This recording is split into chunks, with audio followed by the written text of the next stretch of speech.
First ever factory outlet Mukunda jewellery KPHB Kothapet Khammam Somajiguda Hanamkonda. నమస్తే రమగారు. నమస్తే జయ. రమగారు, సంక్రాంతి పండుగప్పుడు మనం పిల్లలకి భోగిపళ్ళు పోస్తాము, అలానే బొమ్మల కొలువు కూడా పెట్టుకుంటాము. భోగిపళ్ళు ఏ వయసు పిల్లలకి పోయాలి, ఎలా పోయాలి, ఇలాంటి నియమాలు ఉన్నాయి కదండి. ఒకసారి చంటి పిల్లలు 3 నెలలు వచ్చిన దగ్గర నుంచి 3 నెలల నుంచా? గుండు మీద టంగు అనిపించకుండా నిదానంగా పోయొచ్చు. కొంచెం ఇట్లా ఆనుకొని ఉండగలిగితే నెల వెళ్ళిపోతే ఆడపిల్లలకి 40 రోజులు, మగపిల్లలకి 30 రోజులు అంటారు. పురుడు, నెల పురుడు వెళ్ళటం. మగపిల్లలైతే 30 రోజులు, ఆడపిల్లలకైతే పెద్ద పురుడు అంటారు 40 రోజులు. ఆ తర్వాత పోయొచ్చు. భోగిపళ్ళు పోస్తారు. అక్కడి నుంచి మొదలుపెట్టి 9వ ఏడు లోపల 10 ఏళ్ళు వచ్చే లోపల పోస్తారు. నాకు కూడా గుర్తు, నాకు 10వ ఏట కూడా నేను భోగిపళ్ళు పోయించుకున్నట్టే జ్ఞాపకం నాకు.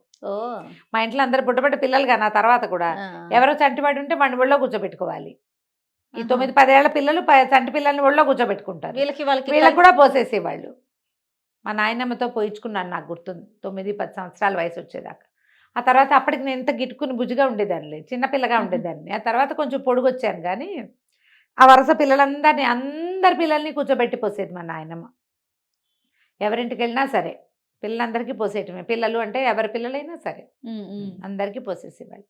ఈ భోగిపళ్ళు పోయటం, ఇవి ఏం చేస్తారు, మనకి రేక్కాయలు చిన్న చిన్నవి, బంతిపూ రెక్కలు, చామంతి పూ రెక్కలు, తర్వాత ఏమో రూపాయి కాసులు, ఏదైనా చిల్లర కాసులు, తర్వాత ఏమో మన చెరుగడ ముక్కలు, ఇవన్నీ కలిపి ఇట్లా చుట్టూ తిప్పి నెత్తి మీద పోస్తారు. గల్లుమంటూ పడతాయి కింద. ఆ గల్లుమన్నవి ఎవరైనా ఏరుకోవటం. ఎవరి నెత్తి మీద పోసారో వాళ్ళు తినకూడదు ఆ రేగు పళ్ళని, వేరే వాళ్ళు ఎవరైనా తినచ్చు. ఓకే. ఆ కాసులు ఏరుకోవటం అవన్నీ గొప్ప సరదాగా ఉండేది చిన్నప్పుడు. భోగిపళ్ళల్లో వేసిన కాసులు ఏరుకునే సరదా కూడా ఉండేది. క్రమంగా అవన్నీ పోయినాయి కదా జయ. ఇప్పుడు ఆ కాసులు లేవేం లేవు. మేము వాళ్ళు ఎవరింటికో వెళ్తే నాకు గుర్తుండి వాళ్ళు మరమరాలు పోసారు పిల్లల నెత్తి మీద. నేను చూసాను అమ్మగారు, రేగిపళ్ళలో మరమరాలు కలిపి పోయటం. మరమరాలు, రూపాయి కాసులు ఏవో పోసారు, అన్నీ కలిపి పోస్తారు. మేము అవే పోస్తున్నారు. బోడలు పోయటం అంటారు. శనగలు, రేకాయలు, బంతిపూలు కలిపి పోసారు ఒక చోట. శనగలు కూడా కలుపుతారు అందులో, అవి కూడా కలుపుతారు. రేగిపళ్ళు, ఈ భోగిపళ్ళు పోయటం. దానికి ఒక పాట కూడా ఉంది, చిట్టి చిట్టి రేగి పళ్ళు అని. చిట్టి తలపై భోగి పళ్ళు అని ఒక భోగిపళ్ళ పాట ఒకటి ఉంది. ఆ పాట పాడుతూ నెత్తి మీద పోయటం. చంటి పిల్లల దగ్గర నుంచి కాస్త పెద్ద 9-10 ఏళ్ళు వచ్చేదాకా భోగిపళ్ళు పోయొచ్చు. ఎవరైనా పేరెంటాలు నలుగురు వస్తే శనగలు, చెరుకు ముక్కలు, అరటిపళ్ళు, దోసపళ్ళు, తాంబూలాలు ఇవ్వటం. ఎందుకు పోస్తారు అమ్మగారు భోగిపళ్ళు? ఈ పిల్లలకి ఉన్న పీడ పోతుందని జయ. పిల్లల్లో చీడపీడలు ఏర్పడతాయి. ఇవన్నీ డిసెంబరు నెల అంతా జలుబులు, జ్వరాలు, దగ్గులు. అవును, అవి ఎక్కువ. చుట్టుపక్కల ప్రాంతాల్లో మరణాలు, డిసెంబర్లో మరణాలు ఎక్కువగా వింటాం. అవును అవును. అలాంటి వాటి తాలూకు ఇవి ఏమైనా ఛాయలు వీళ్ళ చుట్టూతా ఉంటే అవి పోవడం కోసం అంటారు. సూర్యగ్రహం యొక్క అనుగ్రహం లభిస్తుంది అంటారు. ఆరా పుల్లవుతుంది, మనకు ఆరా ఉంటుంది కదా, ఆ చీడ అవి పోయి ఆరా పుల్లవుతుందని పోస్తారు. పురాతన సాంప్రదాయం. మగపిల్లలకు కూడా పోస్తారు. మగేమిటి ఆడేమిటి పిల్ల అంతే. నెల వెళ్ళిన తర్వాత అది 40 రోజులు వెళ్తే ఆడపిల్లలకి అక్కడి నుంచి 9-10 ఏళ్ళు వచ్చేదాకా పోస్తారు. అందరికీ పోసేస్తారు. ఇప్పుడు తక్కువ కదా, ఒక ఇంటికి ఒక పిల్లాడు ఉంటే గొప్ప అమ్మా. అవును. ఇదివరకు ఎంతమంది కుప్పలు తెప్పలుగా అందరం పిల్లలమే ఉండేవాళ్ళం. గుంపులు ఉండేవి. ఇప్పుడు గుంపులు లేవుగా. ఈ భోగిపళ్ళు పోయటము, తర్వాత బొమ్మల కొలువులు పెట్టుకోవటం బాగా కనపడుతుంది. మేము ఎన్నేళ్ళలో పెట్టాం. ఇప్పటికీ మా వాళ్ళ ఇళ్లలో ఉన్నాయి బొమ్మల కొలువులు. పురాతన పద్ధతే కదా. ఈ బొమ్మల కొలువులకి ఏంటంటే మనం ఎప్పటి నుంచో ఉన్న బొమ్మలు కాకుండా కొత్త బొమ్మలు, ఏటా కొత్త బొమ్మ కొనాలని ఒకటి. దీనికి మేమేం చేసేవాళ్ళని తెలుసా, ఏ తిరుపతి, మద్రాసు ఎక్కడికైనా వెళ్తే మా అక్కయ్యలు, మా అండక్క వాళ్ళు బొమ్మల కోసం, రామ కోసం, సుందర్ కోసం అట్లా పట్టుకొచ్చేది. మా అక్కయ్య పట్టుకొచ్చేవాళ్ళు. మేము కూడా అలాగే కొనేవాళ్ళం. కొలువుల్లోకి బొమ్మలు ఖచ్చితంగా కొత్త బొమ్మను చేర్చాలి. కొత్త బొమ్మను చేర్చాలి. ఆ ఏడాది లోపల ఎక్కడికి వెళ్ళినా బొమ్మలు తెచ్చుకునేవాళ్ళం. చెక్క బొమ్మలో, మట్టి బొమ్మలో, పింగాణి బొమ్మలో ఏవో ఒకటి తెచ్చేవాళ్ళం. ఆ పూట అప్పుడు సంక్రాంతి పండగకి వెళ్ళామనుకో, అప్పుడు బందరు వెళ్ళి వలందపాలెం అని బందర్ దగ్గర ఒక ఊరు, ఆ వలందపాలెంలో పెద్ద పెద్ద మట్టి బొమ్మలు చేసేవాళ్ళు. వలందపాలెము కారులో పోయి అక్కడికి వెళ్ళైనా తెచ్చేవాళ్ళం. వాళ్లే బందర్లో కొన్ని చోట్ల పెట్టేవాళ్ళు. కనపడితే ఓ కృష్ణుడి బొమ్మ అయినా కొనుక్కొచ్చి పెట్టేవాళ్ళు. ఎన్ని కృష్ణుళ్ళు ఉండేవో మాకు. థీమ్ పెట్టేవారా? థీమ్స్ పెట్టడం అంత థీమ్స్ పెద్దగా మాకంత చేతకాదు. ప్రధానంగా నాకంత కళాత్మక దృష్టి లేదు. నాకు ఆ పాత బొమ్మల పిచ్చి చేయ. నాకు కొత్త వాటి మీద ఏదో ఏదో అంటే అట్లా ఏమనాలి, ఉండదు. ట్రెండీ కాదు, ట్రెడిషన్ మీద ఎక్కువ ఇష్టం నాకు. అంత కళాత్మకమైన ఐడియాలు ఆర్టిస్ట్రీ లేదు నా దగ్గర.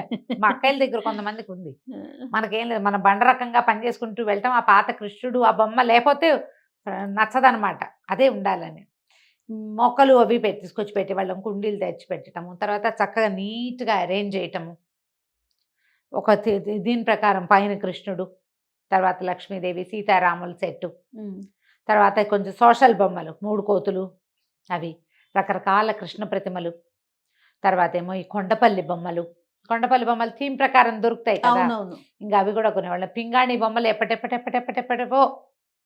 అసలు మాకు మా చిన్నక్కయ్య, మా రెండోక్కయ్య మద్రాసు ఇచ్చారు.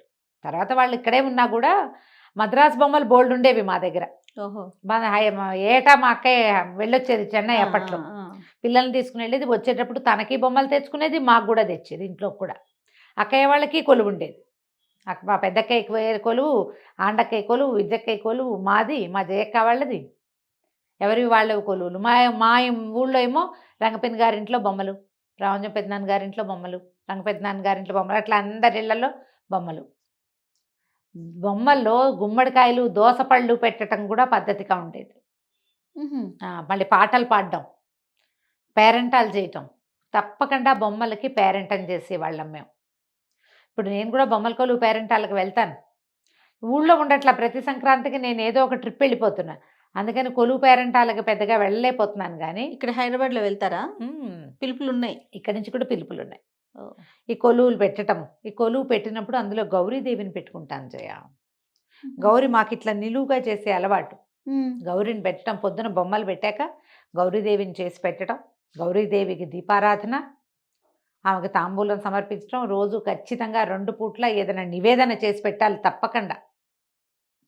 5 ఏళ్ళు దాటితే పిల్లలకి 5 ఏళ్ళు నిండాక ఆడపిల్లలతోటి బొమ్మలు పెట్టించడం.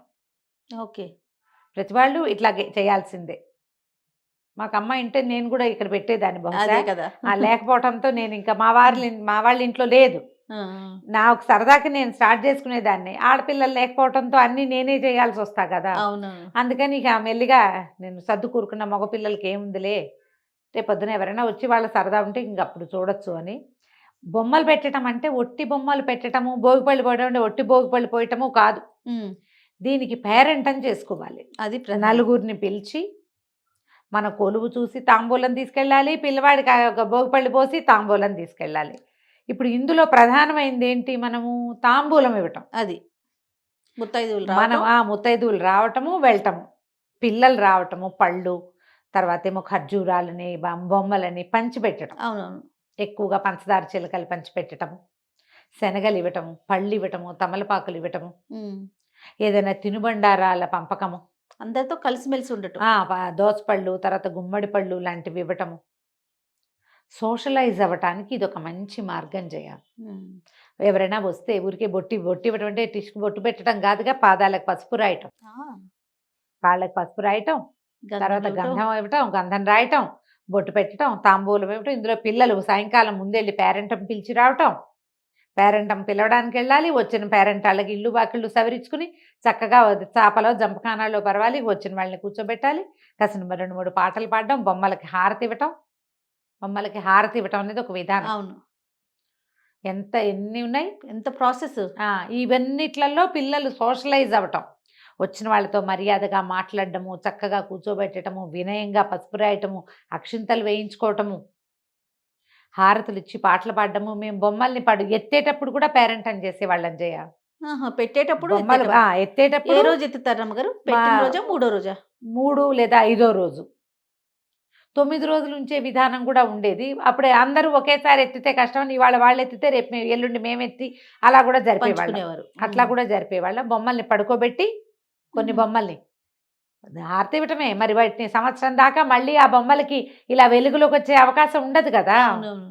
బొమ్మలు ఉంటే వాటిని మానకూడదు, కొలువు ఉంటే మానకూడదు. మనం మళ్ళీ అన్నీ చేయలేకపోయాం, ఎవరికైనా అనారోగ్యాలు ఏమైనా ఇబ్బందులు ఉంటే 4 బొమ్మలైనా తీసుకొచ్చి సీతారాములైనా బయటపెట్టి గౌరీదేవిని పెట్టి దీపారాధన చేయాలి. ఈ నియమం ఉండేది. ఇప్పుడు మా అమ్మ వాళ్ళ ఇంట్లో కూడా అంతే. పెద్ద కొలువు పెట్టే అవకాశం లేకపోతే చిన్నవి 4 బొమ్మలైనా బయట పెట్టి గౌరీదేవిని పెట్టి హారతిస్తారు. 3 రోజులు ఉంచి 4వ రోజున పడుకోబెట్టి హారతి లాలిపాటలు పాడి ఈ పేరెంటాల రోజునేమో రకరకాల పాటలు ఎవరికి వచ్చిన అన్నమాచార్య కీర్తనలు వాళ్ళు పాడడం, హారతి పాటలు పాడడం. మా రంగపిన్ని ఎక్సలెంట్గా పాడేది. రంగపిన్ని పాటలు చాలా ప్రత్యేకం. రంగపిన్ని నోరెండిపోయే పాట పాడు, రంగా నీకిదే మంగళం పాడని వేరు వేరు పాటలు పాడించేవాళ్ళం. మేమందరం కూడా పాటలు పాడేవాళ్ళం. హారతి ఇవ్వటం తప్పకుండా. దీనివల్ల ఏంటంటే సంవత్సరంలో కొన్ని రోజులు విధానంగా మనం ప్రజలతో కలుస్తాం. అంతేగా. కొన్ని ప్రత్యేకమైన పద్ధతుల్ని పాటించడం వల్ల ఏంటంటే ఈ సంస్కృతి, ఈ విధానము ఎక్కడికి పోకండి. పెద్ద దాన ప్రక్రియ చేయొద్దు, తాంబూలాలేగా అంతే. ఇది కూడా మంచిదేగా. ఉన్నంత మటుకు 10 ఇళ్ళే 8 ఇళ్ళే ఉన్నాయి. ఇందులో మన గొప్ప చూపించుకోవటం ఒక పాయింట్ అయితే అది చాలా చిన్న పాయింట్.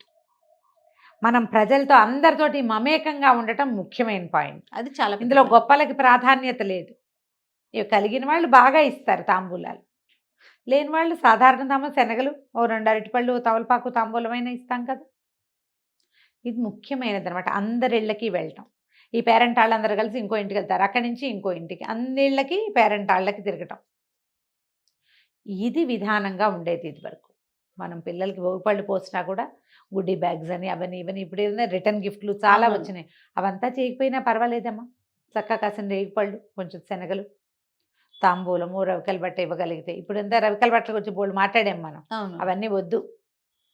శుభ్రంగా కొబ్బరికాయలు ఇవ్వచ్చు, నారింజ పళ్ళు ఇవ్వచ్చు తాంబూలానికి. బత్తాయిలు, కమలాలు, అవి ఏమైనా బోళ్ళని రకాల పళ్ళు వస్తాయి. ఏ పళ్ళైనా ఇవ్వచ్చు. ఓ తమలపాకు, బక్క, ఒక పసుపు, 2 పసుపు కొమ్ములు ఎవరికైనా ఇవ్వటం మనకి మంచిది. అంతే.